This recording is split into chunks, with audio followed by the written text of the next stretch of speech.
Salut les duelistes, ici le docteur des decks. Bienvenue sur ma première vidéo longue et commencer. Aujourd'hui, on va s'attaquer à un sujet que beaucoup connaissent de nom, mais pas toujours en détail. Pourquoi certaines cartes de Yu-Gi-Oh sont bannies? Et pour ça, j'ai sélectionné 5 cartes qui ont marqué l'histoire du jeu. Certaines ultra connues comme le pot de cupidité et d'autres dont on parle beaucoup moins, mais qui sont toutes bannies pour de très bonnes raisons. On commence par un classique absolu, le pot de cupidité. Il fait simple, piocher 2 cartes. Aujourd'hui, on a plein de pots différents. Pot de l'extra, pot de prospect et pot de dualiste. Mais aucun n'est aussi puissant que lui. Pourquoi? Parce que piocher 2 cartes sans condition, sans coût, c'est une victoire assurée de la définition même de l'avantage. Même une carte à piocher sans coup serait fort, car cela accroît tes chances de piocher la carte qui lancera ta partie. Dans une partie moyenne de Yu-Gi-Oh, selon certaines statistiques, c'est 15 à 20% de chance de gagner d'avoir une carte en plus. Cette carte te donne un +1 immédiatement. Sans contrepartie, c'est juste trop fort. Résultat, le pot de cupidité est banni depuis 2005 au TCG. Et croyez-le ou non, il n'a jamais fait de retour. Contrairement à plein d'autres cartes emblématiques, comme quoi la carte avec le plus court effet du jeu en est pourtant le plus fort. Dans la banlist, on retrouve énormément de cartes pour différentes raisons. Certaines comme le pot de cupidité qui sont individuellement trop fortes. Mais on se trouve de nombreuses cartes comme Mass Driver.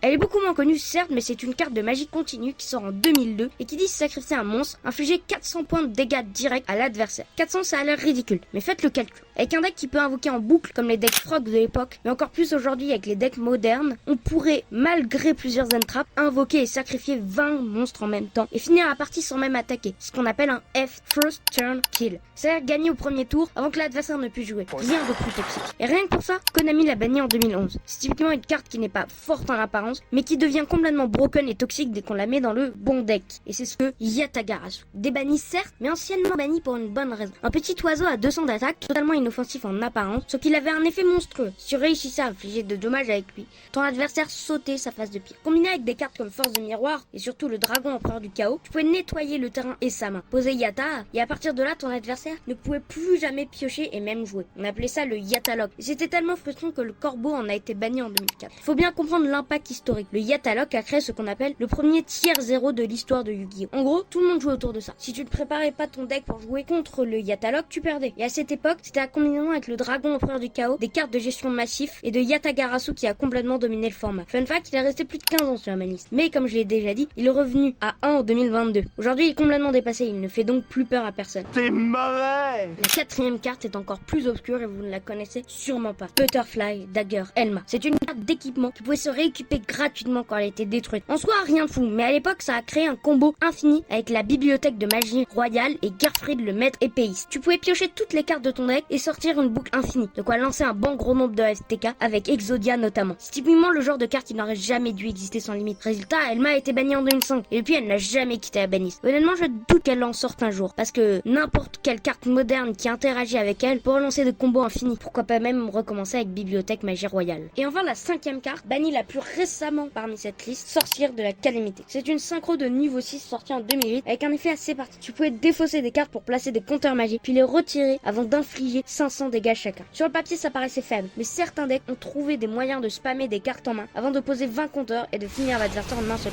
Encore une fois, un FTK à l'ancienne. Du coup, la Sorcière de la Calamité a été bannie en 2020 et aujourd'hui encore, elle n'est jamais revenue. Pitié, j'espère qu'elle ne revienne pas. C'est un peu le destin des cartes infinies. Même si elles semblent faibles, leur potentiel de combo fait trop peur à Konami, tout comme aux joueurs. C'est tout pour ces 5 cartes bannies, qui vont de la plus connue avec le pot de cupidité à des cartes que la majorité des joueurs n'ont probablement jamais croisées en duel. Et c'est ça qui est génial avec la banlist. Elle raconte l'histoire du jeu, avec ses abus, ses combats infinis, et les cartes qui ont changé à jamais la manière de jouer. Même si bien souvent ça va avec les FTK. Dis-moi en commentaire quelle carte bannie aimerais-tu voir revenir un jour, et pitié, pas quand Creux la Max ni Mignard de Mille Sabor. Moi je vous dis à très vite pour une nouvelle plongée dans l'histoire de Yu-Gi-Oh!